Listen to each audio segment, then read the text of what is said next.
नमस्कार विद्यार्थ्यांनो, इयत्ता 9वीच्या या दुसऱ्या तासिकेत आपलं हार्दिक स्वागत. आज आपण संत कृपा झाली ही संतवाणी पाहणार आहोत. या संतवाणीची कवयित्री आहेत संत बहिणाबाई. चला संतवाणी कवयित्रीचा परिचय करून घेऊया. संत बहिणाबाई 1668 ते 1700 हा त्यांचा जीवनकाल. वारकरी संप्रदायातील संत कवयित्री. संत तुकाराम यांच्या शिष्या आहेत त्या. ओव्या, श्लोक, आरत्या इत्यादी रचना प्रसिद्ध. संत तुकाराम यांच्या काव्यरचनेचा आणि व्यक्तिमत्वाचा बहिणाबाई यांच्या काव्यरचनेवर प्रभाव जाणवतो. भक्तिभावनेची उत्कट आविष्कार हा त्यांच्या अभंगरचनेचे विशेष.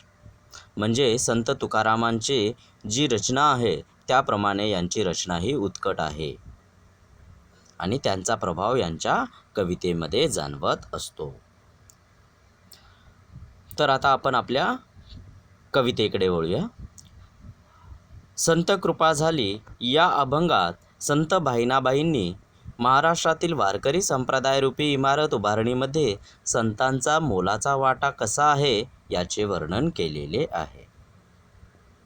म्हणजे संतांनी वारकरी संप्रदायांच्या स्थापनेपासून ते त्याचा प्रचार प्रसार कशा पद्धतीने केलेला आहे, कोणकोणत्या संतांनी कोणकोणते कार्य केलेले आहे, कशा पद्धतीचे कार्य केलेले आहे हे स्पष्ट करताना त्यांनी या वारकरी संप्रदायाला एक इमारत या एका मंदिराची उपमा दिलेली आहे.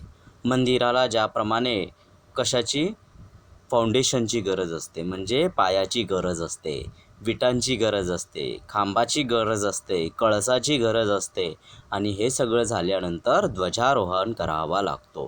त्याप्रमाणे प्रत्येक संताचं कार्य हे कशा पद्धतीने मौल्यवान आहे, अमूल्य आहे हे त्यांनी आपल्या या संतवाणीमध्ये सांगितलेलं आहे. मतलब महाराष्ट्र में ये जो वारकरी संप्रदाय की निर्मिती हुई है उसे उन्होंने एक इमारत के रूप देकर, इमारत में जैसे इमारत बांधने के लिए जिस तरह फाउंडेशन की ज़रूरत होती है, ईंटों दीवारों की ज़रूरत होती है, कॉलम्स की ज़रूरत होती है और उसके ऊपर चढ़ाने के लिए कलश की ज़रूरत होती है और जो ध्वजा की ज़रूरत होती है, तो उसी तरह हमारे संतों ने भी उसी तरह कार्य किया है. यह किन किन संतों ने कौन कौन सा काम किया है ये उन्होंने इस अभंगवाणी में बताने की कोशिश की है. तर चला आपण आपली अभंगवाणी बघूया. संत कृपा झाली इमारत फळा आली, ज्ञानदेवे रचला पाया उभारले देवालय. नामातयाचा किंकर तेने रचले ते आवर, जनार्दन एकनाथ खांब दिदला भागवत. तुका झालेसे कळस भजन करा सावकाश, बहिणी मने फडकती ध्वजा निरूपणे केले बोजा. तर पहिल्या 2 ओळीमध्ये संत बहिणाबाई म्हणतात, संत कृपा झाली इमारत फळा आली. म्हणजे वारकरी संप्रदायरूपी मंदिराची उभारणी कशी झाली हे सांगताना संत बहिणाबाई म्हणतात, संत कृपेमुळे ही वारकरी संप्रदायाच्या मंदिराची इमारत पूर्ण झाली, फलद्रूप झाली आहे.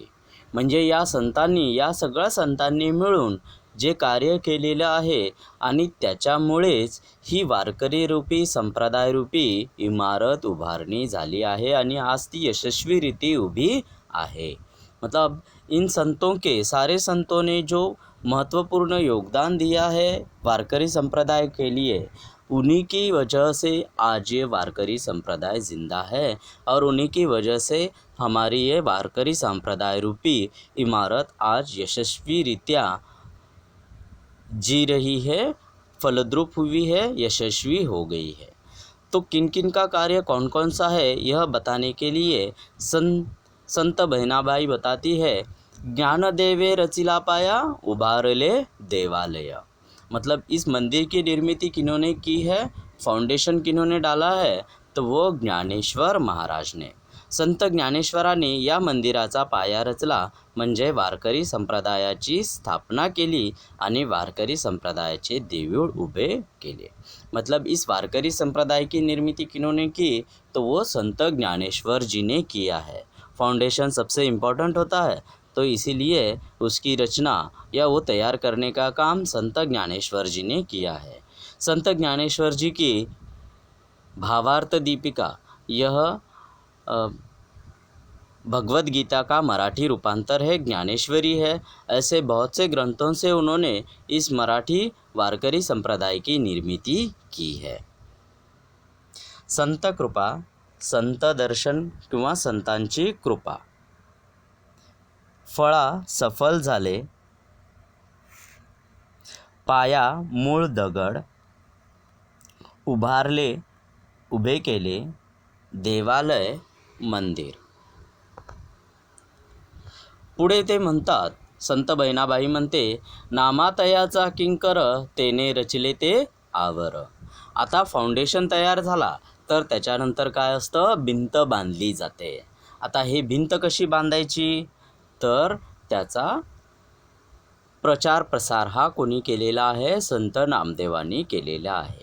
सुरुवात संत ज्ञानेश्वरांनी केली, तर संत नामदेवाने पूर्ण भारतवर्षात आपल्या या वारकरी संप्रदायाचा प्रचार प्रसार करण्याचं काम केलेलं आहे.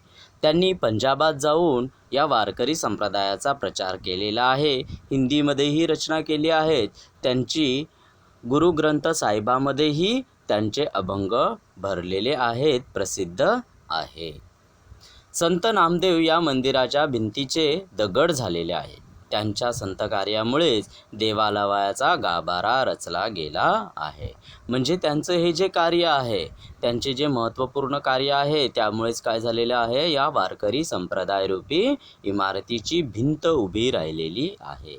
मतलब संत नामदेव जी ने इस वारकरी संप्रदाय रूपी इमारत की ईंटों की तरह, पत्थरों की रचना की तरह काम किया है. मतलब दीवार बांधने का काम उन्होंने किया है.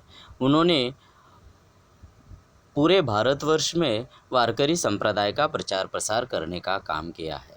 पंजाब में गुरु ग्रंथ साहिब, पंजाब में जाकर उन्होंने अपने वारकरी संप्रदाय का प्रचार प्रसार किया. हिंदी में रचनाएं की. उनकी कुछ रचनाएं गुरु ग्रंथ साहिबा में भी उल्लेखित है. तो इसी तरह आगे बढ़ाने का काम संत नामदेव जी ने किया है. तो आगे वो कहती है, जनार्दन एकनाथ खांब दिदला भागवत.